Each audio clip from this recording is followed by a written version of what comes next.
Mientras estaban sentados a la mesa comiendo, dijo Jesús: «Os digo que ciertamente uno de vosotros que estáis aquí comiendo conmigo me va a entregar». Una profunda tristeza invadió a los discípulos y uno tras otro comenzaron a preguntarle: «Maestro, ¿seré yo?». Marcos 14:19.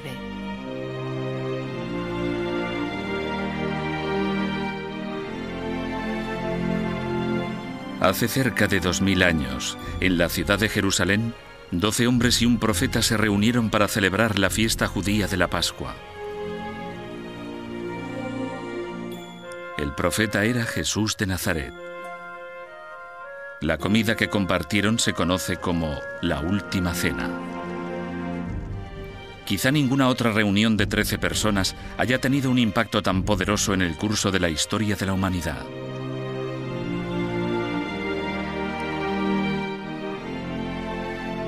¿Conocemos el lugar en que tuvo lugar la Última Cena? ¿Había solo hombres en la cena, como sugieren algunos, o también había mujeres presentes?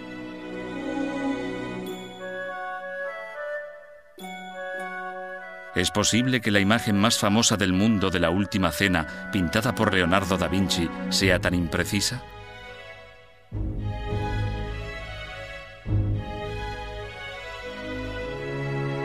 ¿Y por qué Judas, perteneciente al círculo de Jesús, lo traicionó? Estos no son más que algunos de los misterios que esconde la Biblia.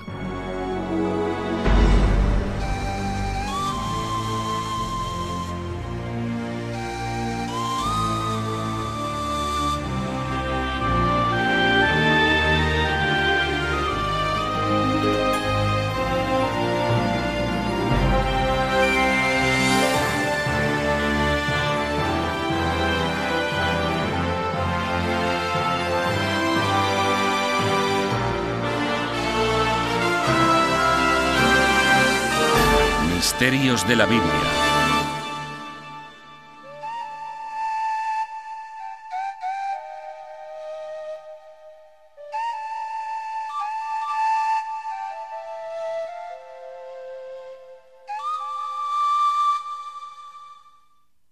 La Última Cena. Viaje a Jerusalén.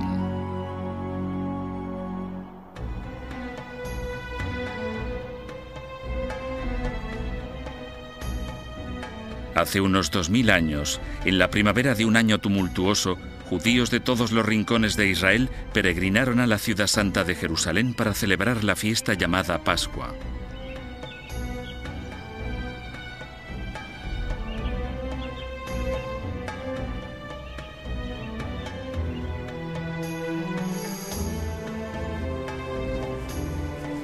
Por ello, un pobre profeta de Galilea comenzó el arduo viaje para alcanzar Jerusalén, y anduvo 6 días y 6 noches por un terreno accidentado.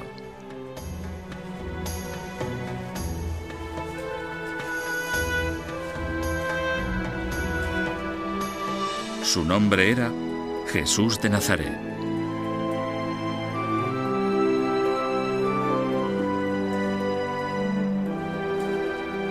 Llegó seguido de un leal grupo de discípulos, ensalzando el rotundo mensaje de que un nuevo reino de Dios estaba por venir.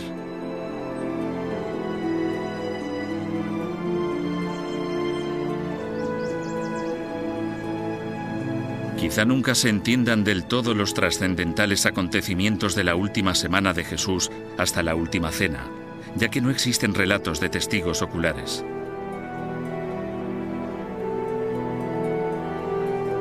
Los 4 evangelios de Mateo, Marcos, Lucas y Juan, escritos varias décadas después, son las únicas crónicas que quedan de su extraordinaria vida. Dejan muchos misterios desconcertantes. ¿Qué sucedió durante las escasas horas de la Última Cena que cambiaría por completo el curso de la historia de la humanidad? ¿Por qué, para compartir una sencilla comida con sus discípulos, arriesgó Jesús su vida entrando en una ciudad ocupada por legiones romanas hostiles?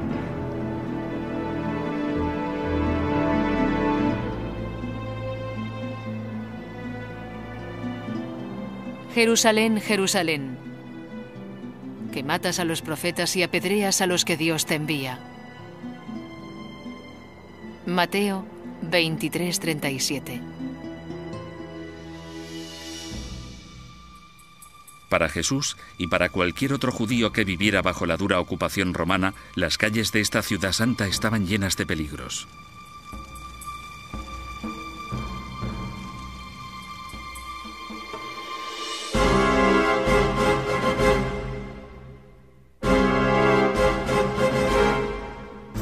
Durante el mandato de Julio César, el poderoso Imperio Romano había extendido su poder por todo el Mediterráneo para dominar Oriente Próximo y la antigua Palestina.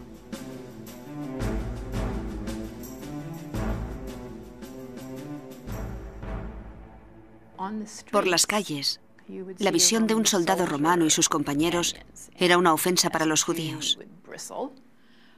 Realmente representaban una fuerza de ocupación. Eran un recordatorio constante de que los judíos ya no eran una nación independiente.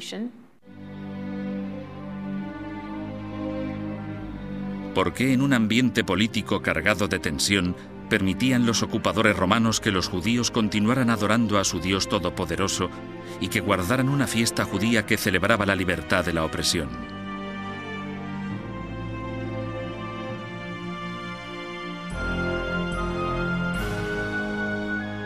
Acordaos de este día, en el que con gran poder el Señor os ha sacado de Egipto, donde vivíais como esclavos. Éxodo 13:3.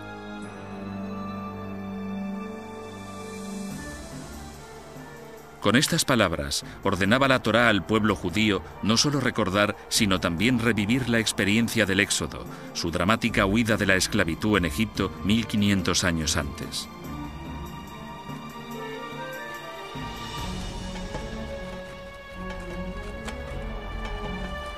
Liderados por Moisés por el desierto del Sinaí, miles de esclavos hebreos habían llegado a Palestina, la tierra prometida y de la libertad.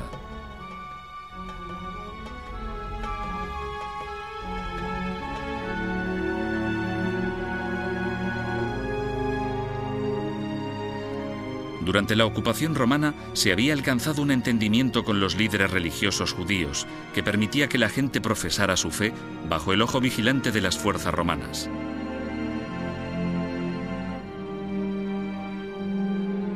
Pero tanto para romanos como para judíos, la semana de la Pascua era una época volátil, peligrosa y amenazante.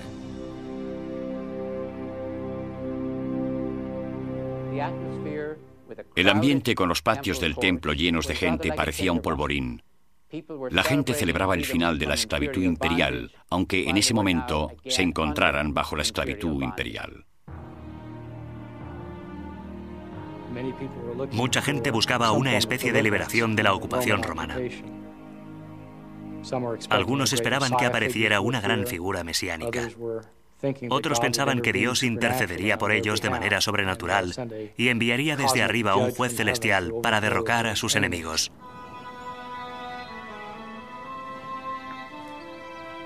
Poco después de su llegada a Jerusalén, Jesús visita el Santo Templo, el centro de la vida religiosa judía. Aquí lleva a cabo su primer acto revolucionario. Los historiadores siguen haciéndose esta pregunta: ¿por qué elegiría Jesús aquel lugar y momento para dar un paso que marcaría su destino?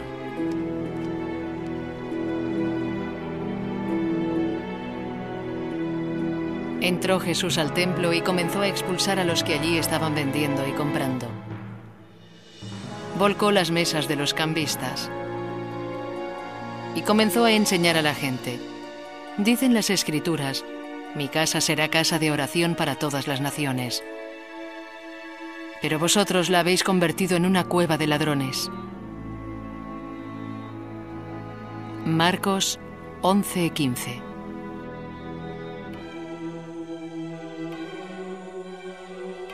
Al irrumpir en el templo, Jesús amenaza el orden existente y se gana la fama de ser un peligroso insurgente político. ¿Qué motivaba sus acciones?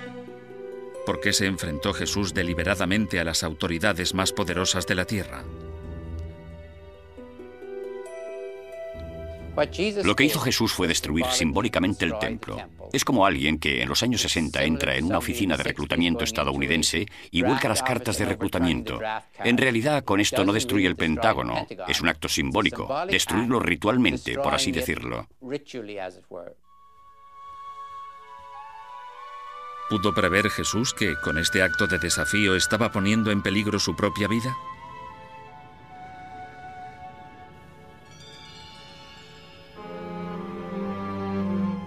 Faltaban 2 días para la fiesta de la Pascua, cuando se come el pan sin levadura.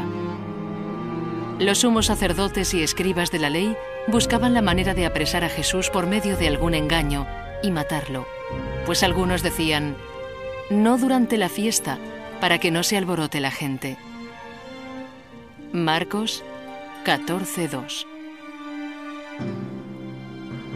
Mientras Jesús se prepara para la fiesta de la Pascua, otros traman una oscura conspiración.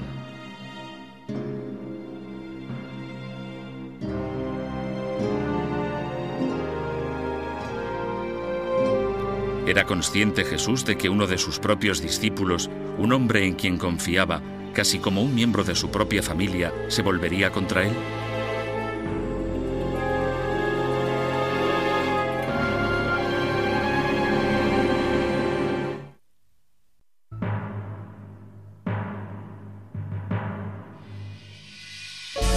Una premonición letal.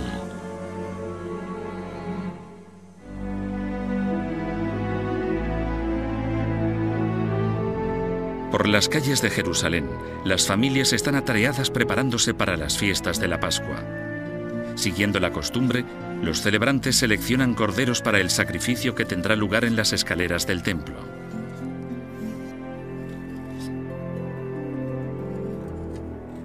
En medio de este acontecimiento santo, un pequeño grupo de conspiradores trama su conjura. A los eruditos les ha fascinado el tentador interrogante: ¿previó Jesús su propia muerte?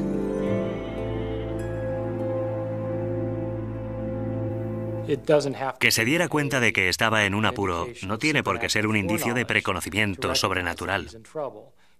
Ha ofendido a las autoridades del templo. Sabe sin duda lo que le ocurre a los profetas que hacen cosas de este tipo.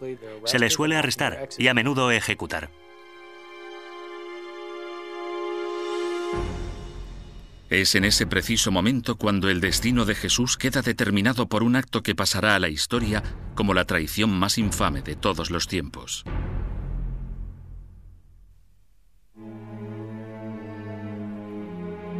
Entonces, Judas Iscariote, uno de los 12 discípulos, acudió a los sumos sacerdotes para entregarles a Jesús. Al oírlo, se alegraron y prometieron darle dinero. Marcos 14:10.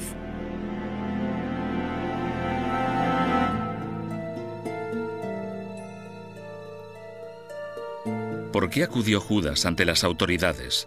Los motivos de la traición de Judas han desconcertado durante mucho tiempo a los historiadores. Si algo hay misterioso en la última cena, muy bien puede ser el papel de Judas. ¿Quién es? ¿De dónde proviene? Realmente sabemos muy poco.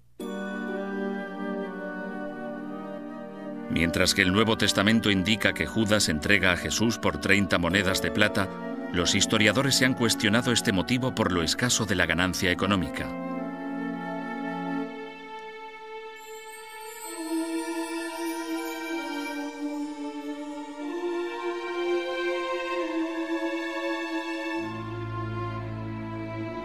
Algunos estudiosos creen que Jesús pudo desilusionar a Judas.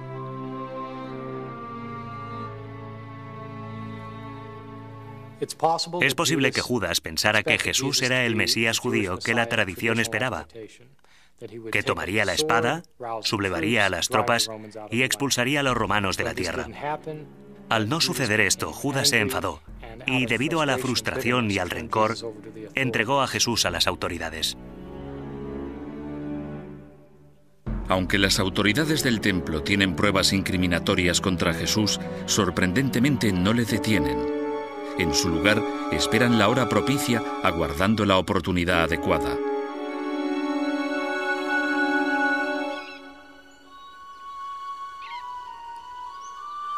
En la mañana de la Pascua, los discípulos le preguntan a Jesús dónde quiere celebrar la fiesta, y él da a Pedro y a Juan unas instrucciones extrañamente detalladas.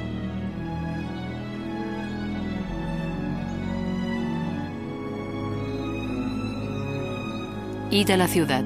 Allí encontraréis a un hombre que lleva un cántaro de agua.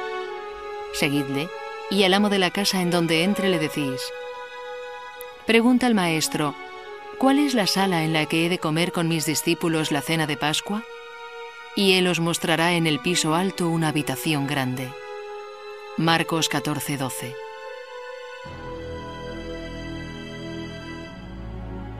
Aquella noche, al atardecer, Jesús y sus discípulos se reunieron en lo que se conoce como la Última Cena, la comida más santa en la historia del cristianismo.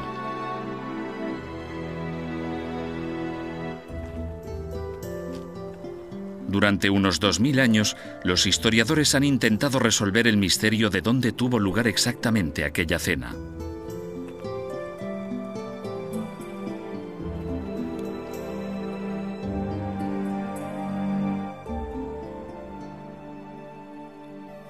Según la tradición, uno de los seguidores más tardíos de Jesús, un hombre llamado Juan Marcos, tenía una casa en Jerusalén.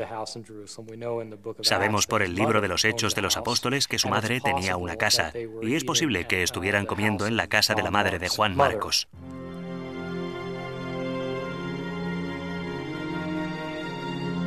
Los arqueólogos han excavado y escudriñado las antiquísimas calles de Jerusalén con la esperanza de encontrar pruebas de que esta casa existió. Aunque nadie puede decir con seguridad dónde tuvo lugar la comida, hay quien cree que hay un edificio del monte Sión que está en el lugar sagrado.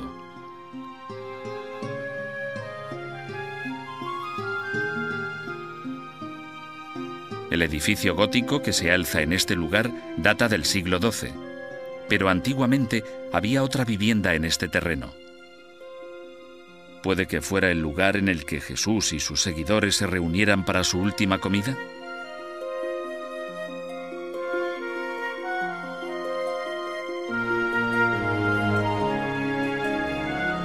¿Se encontraban mujeres en la cena con Jesús? ¿Nos ha dejado la pintura religiosa más famosa del mundo una imagen distorsionada de la última cena?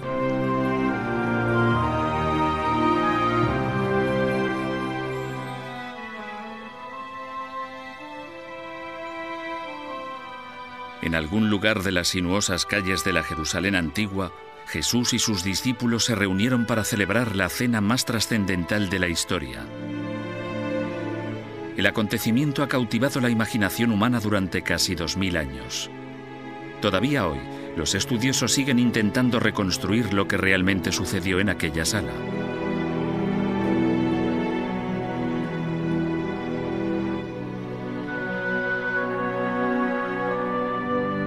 Según el Nuevo Testamento, en la mesa estaban presentes con Jesús 12 discípulos.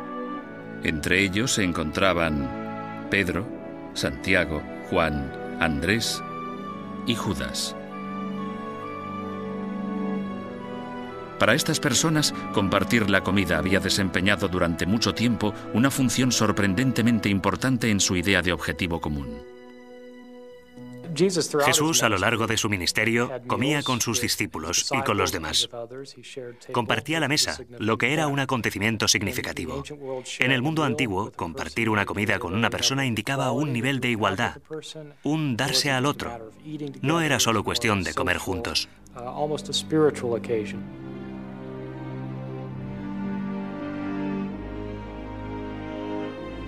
Compartir la comida expresaba la idea, fundamental en las enseñanzas de Jesús, de que todos hemos sido creados iguales ante los ojos de Dios. Jesús emplea esta comida, lo que yo llamaría la mesa abierta, como símbolo de una nueva sociedad que él llama el reino de Dios. Es una mesa que no discrimina entre ricos y pobres, entre mujeres y hombres, entre los que lo tenían todo y los que no tenían nada, entre puros e impuros, entre esclavos y liberos.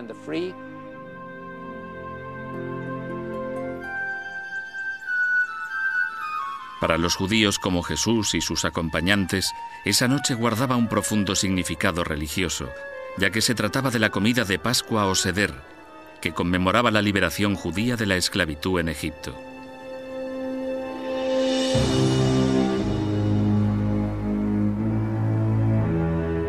Según la historia que se cuenta en el Éxodo, Dios había enviado 10 plagas horribles al faraón egipcio para quebrantar su voluntad.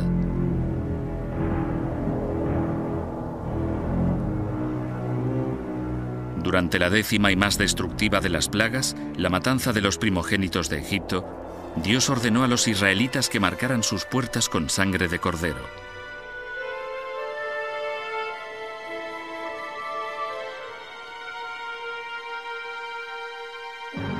Esa noche yo pasaré por todo Egipto y heriré de muerte al primogénito de cada familia egipcia y a las primeras crías de sus animales, y dictaré sentencia contra todos los dioses de Egipto. Yo, el Señor, lo he dicho. Éxodo 12:12.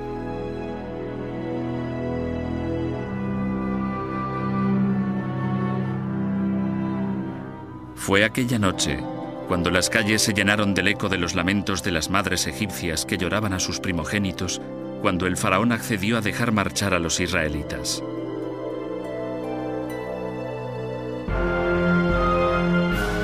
Moisés pudo finalmente sacar a su pueblo de siglos de esclavitud a través del Mar Rojo hacia la tierra prometida.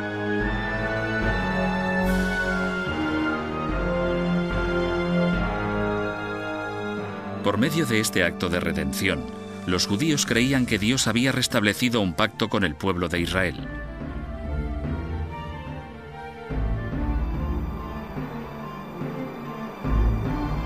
Aunque la mayor parte de los estudiosos coinciden en que Jesús y sus compañeros se reunieron para conmemorar la huida de Egipto, se sigue sin contestar a los interrogantes fundamentales sobre la última cena.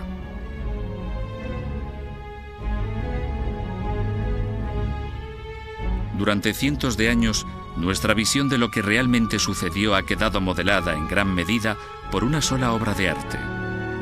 Considerada por muchos la pintura religiosa más famosa del mundo, esta imagen pintada por Leonardo da Vinci a finales del siglo XV sigue honrando la pared de un monasterio de Milán.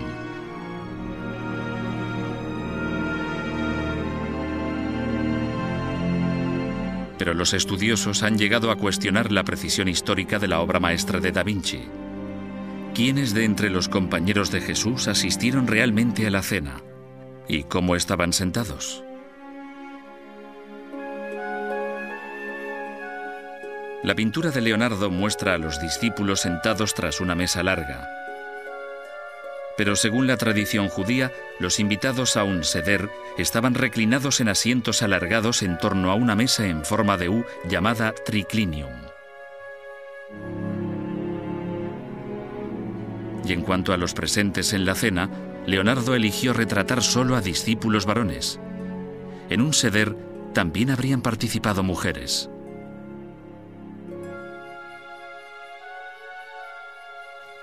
Entre los discípulos había mujeres. Estaban en el círculo íntimo. En una comida familiar como la Pascua, por supuesto que las habría. Las mujeres tenían una función en las oraciones, así que teniendo en cuenta que era una comida tradicional, damos por sentado que había mujeres presentes.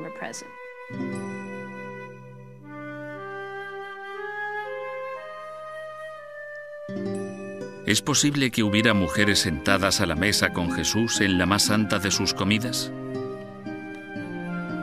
Por supuesto, todas nuestras pinturas muestran a Jesús con 12, incluido Judas, 12 acompañantes varones. Tiene una gran importancia histórica preguntarse si eso es lo que hizo Jesús. ¿Eligió a 12 hombres? ¿Y fueron ellos los únicos que estuvieron presentes en la última cena?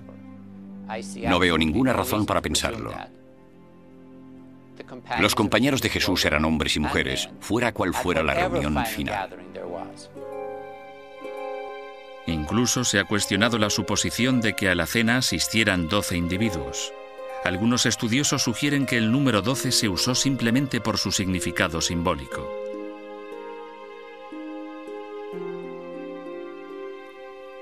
El linaje del antiguo Israel se remontaba a las 12 tribus de Israel. Los 12 hijos de Jacob eran los jefes de las 12 tribus. Es posible entonces que el número 12 simbolice al nuevo pueblo de Dios que entrará en el reino cuando llegue.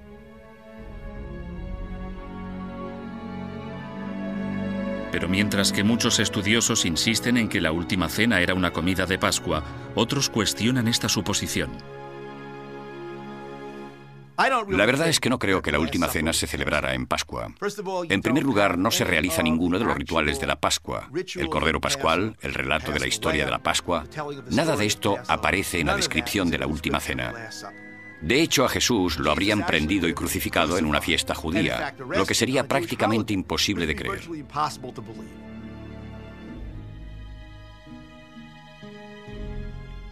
Los propios evangelios no coinciden. Los relatos de Marcos, Mateo y Lucas sitúan la cena en Pascua.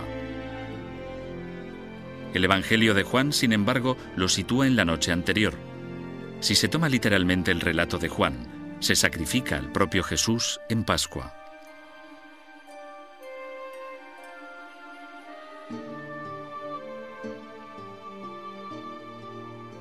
Básicamente, lo que eso significa es que Juan quiere decirnos que Jesús es el Cordero Pascual. Esa es la forma en que él entiende el simbolismo de Jesús y su muerte.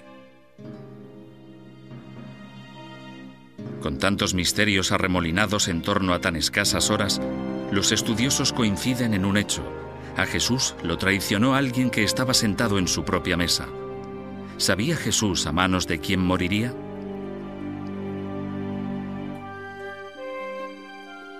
Nos acercamos a uno de los momentos más fascinantes del Nuevo Testamento. Jesús desvela al traidor que hay entre ellos.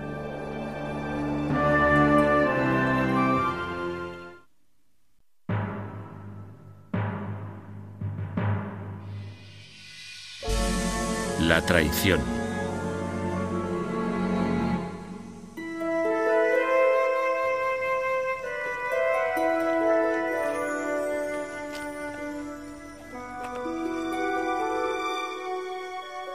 Para los compañeros que cenaron juntos en la última cena, quizá la comida más singular de la historia, el ambiente debió de estar teñido de tristeza.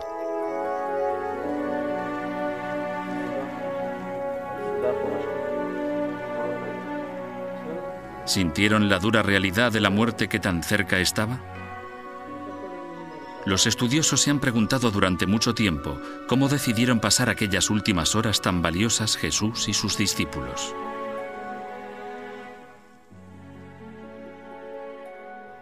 Para mí, el mayor misterio sobre la última cena es lo que realmente ocurrió en ella. ¿Realmente les estaba diciendo Jesús a sus discípulos que era el Mesías, el Hijo de Dios? ¿Qué clase de lluvia de ideas para la siguiente fase del movimiento de Jesús tuvo lugar? Todas las motivaciones conflictivas, sueños y aspiraciones sobre lo que significaba ser judío. Me habría encantado estar allí. Si yo hubiera estado presente en la última reunión de Jesús, me habría sentido muy preocupado. Creo que de lo que hablaría la gente en tal situación, si tenían un mínimo de inteligencia, bien podría ser cómo salir de la ciudad lo más rápido posible. Jesús no solo previó su propia muerte violenta, sino que además pronto iba a descubrir algo aún más espantoso.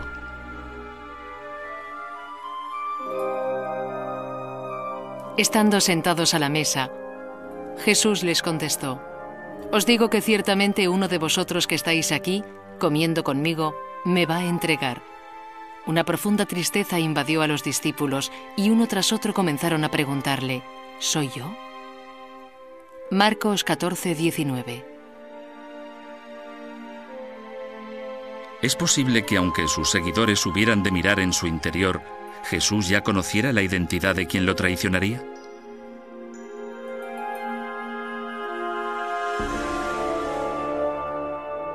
Ay de aquel por quien el Hijo del Hombre es entregado. Mejor le habría sido no haber nacido. Mateo 26:24. En tiempos de Jesús, un acto de entrega como el que realizó Judas se podría haber castigado con mucha dureza. El delito de Judas es grave en lo que se refiere a la estructura social del siglo I, en la que la lealtad era el mayor valor y la traición de Judas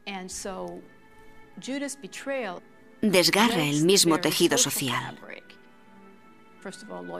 Se defendía a los miembros de la familia a muerte. Y lo que decía el movimiento de Jesús era: los lazos que tenemos son más fuertes que los lazos familiares.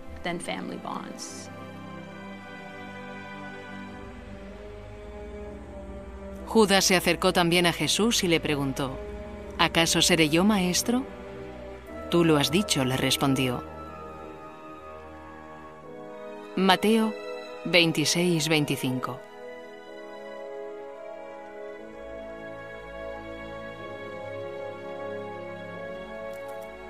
Tras su fatídica confrontación con Judas, según los evangelios de Mateo, Marcos y Lucas, Jesús toma el pan que les queda y lo reparte entre los discípulos. Este sencillo gesto guarda un profundo significado que se hará eco a lo largo de los siglos.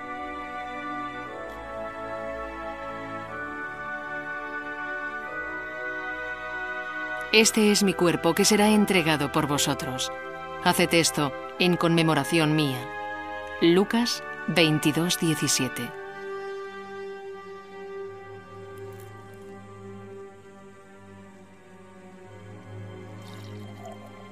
Los discípulos comen el pan.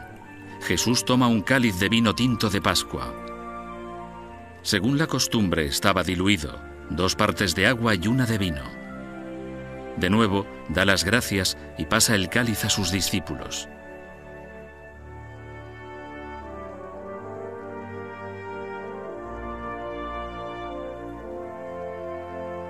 Tomad y bebed.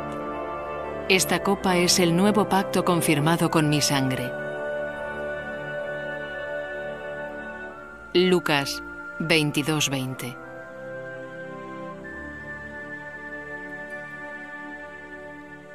Jesús emplea el momento de partir el pan y compartir el cáliz para decir que eso es lo que le va a suceder a él. Va a dar su vida, su cuerpo, su sangre y su propia vida por muchos. Con estas pocas palabras, en las que se ofrecen simbólicamente el pan y el vino como el cuerpo y sangre de Jesús, nació el sacramento de la Santa Comunión.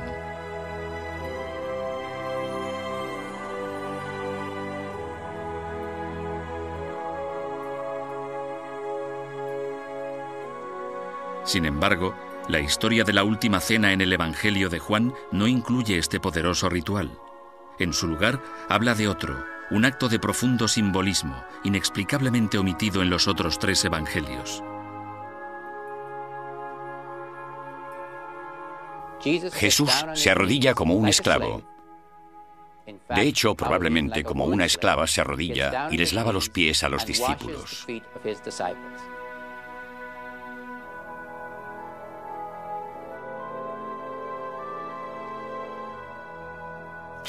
El hecho de que Jesús lave los pies, por un lado, es una especie de sumisión, pero aún más parece que simbólicamente pasa el liderazgo. ¿Cuál es el mensaje que Jesús intenta transmitir con este sencillo acto de humildad?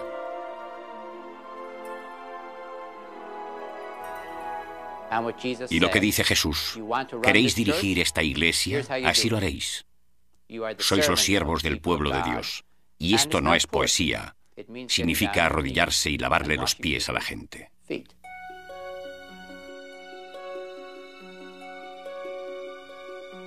Los acontecimientos que van de la noche de la última cena al día de la crucifixión recibieron el nombre de Pasión de Cristo. Muchos se han preguntado qué estaría pensando Jesús en el momento de afrontar el terror de su propia muerte.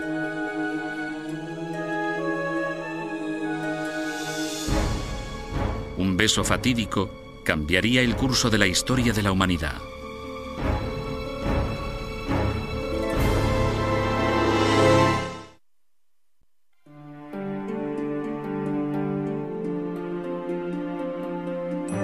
La Santa Comunión.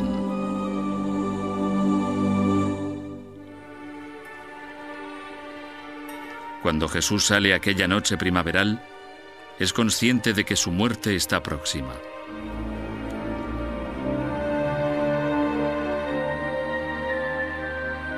Seguido por sus discípulos, se retira a un tranquilo huerto en el Monte de los Olivos.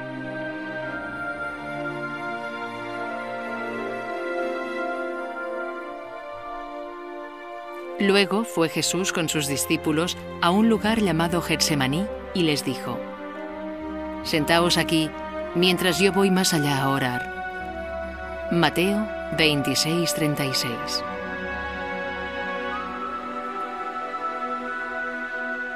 ¿Cómo sobrellevó Jesús la agonía de aquel momento?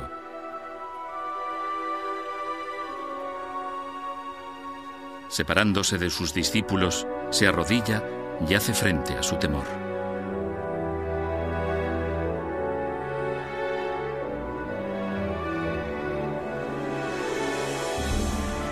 Abba, Padre mío, para ti todo es posible.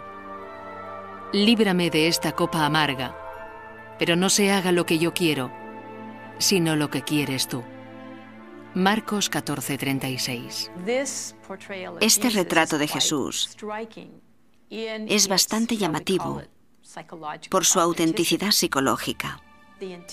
Si se quiere, por el intento de honrar y ser fiel realmente a la experiencia humana de temor e inseguridad.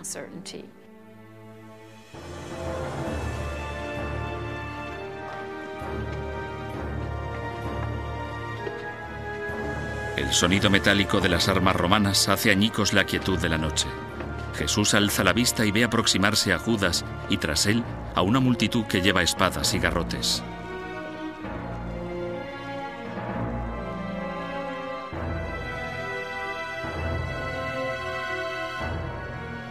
Así que se acercó a Jesús y le dijo: «Maestro», y le besó.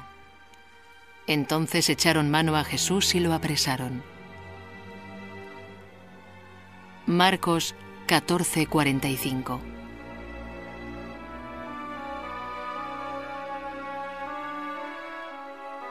Jesús es conducido ante el sumo sacerdote Caifás, que lo acusa de defender la destrucción del templo. Caifás lo envía a Poncio Pilato, el gobernador romano. Será Poncio Pilato quien decida su destino.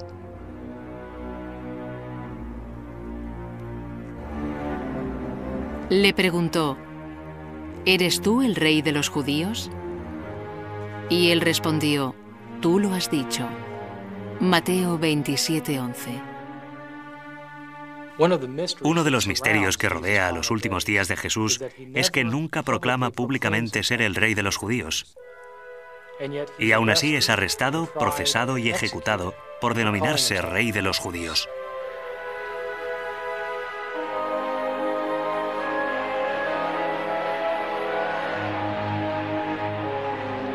Jesús es sentenciado a morir en la cruz, el principal medio de ejecución de los romanos.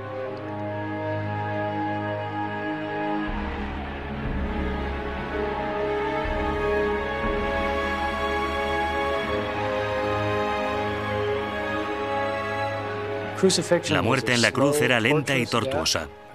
En realidad era una muerte por asfixia. El prisionero que se colgaba en la cruz quedaba clavado por las muñecas en vez de por las manos, como suele representarse. La gente podía aguantar tanto como le duraran las fuerzas. Cuando les flaqueaban las fuerzas, su cuerpo finalmente se distendía hasta tal punto que ya no podían respirar.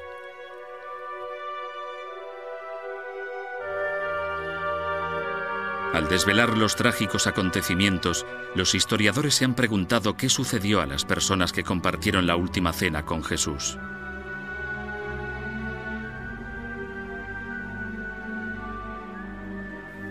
Hay pruebas de que al menos los discípulos masculinos de Jesús echaron a correr.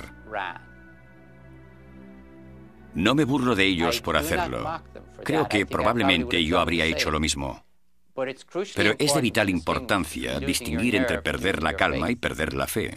Una cosa es echar a correr y otra seguir corriendo. No siguieron corriendo, salieron de la ciudad, pero no perdieron la fe.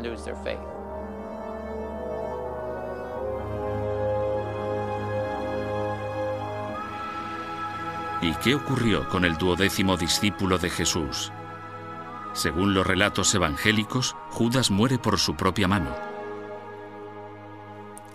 En la sociedad romana, el honor era el valor social más importante que podía tener un hombre.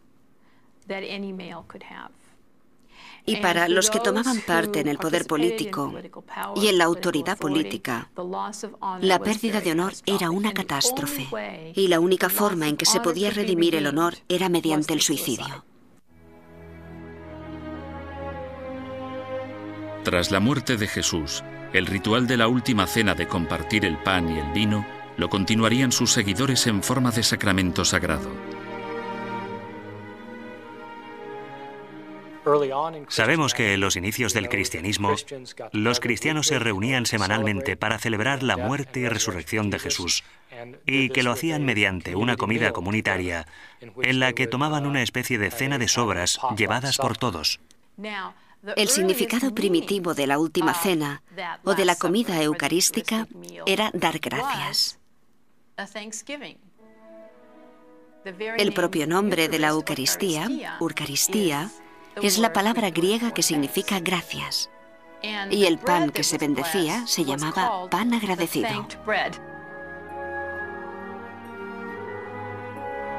Los historiadores saben ahora que los primeros lugares de culto cristianos eran las casas de conversos a la fe.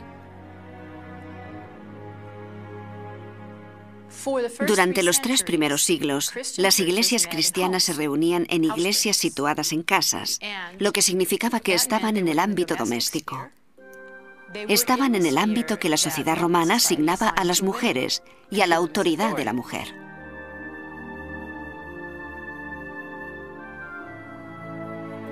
La lucha secular de poder entre hombres y mujeres parece haber sacado a la luz la cuestión sobre quién debía presidir la comida comunal de la Eucaristía.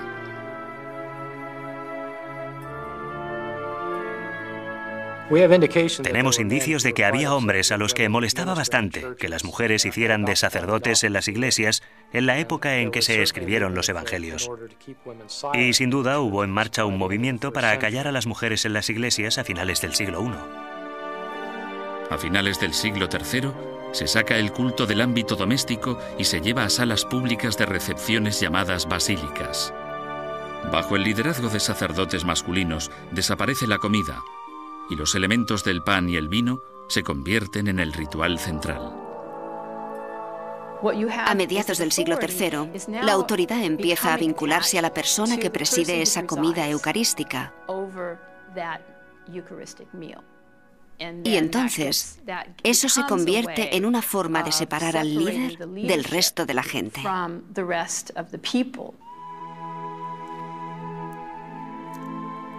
Y así fue. A lo largo de los siglos, el rito de la comunión evolucionaría desde el hecho de compartir con sencillez una comida de compañeros llamada Eucaristía.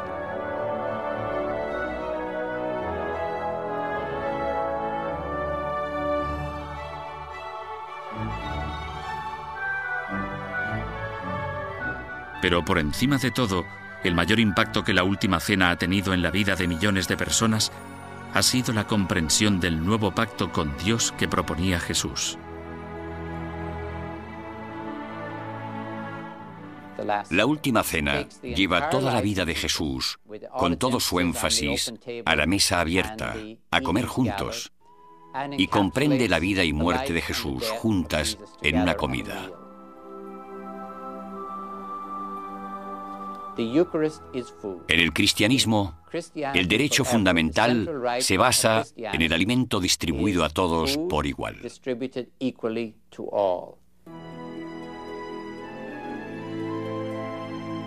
Del humilde gesto de partir el pan en la época de Jesús surgiría el alimento para mantener el alma y el cuerpo. Y si la visión de Jesús ha de cumplirse, quizá llegará un día en que para toda la humanidad el hambre físico y espiritual sean solo un recuerdo distante.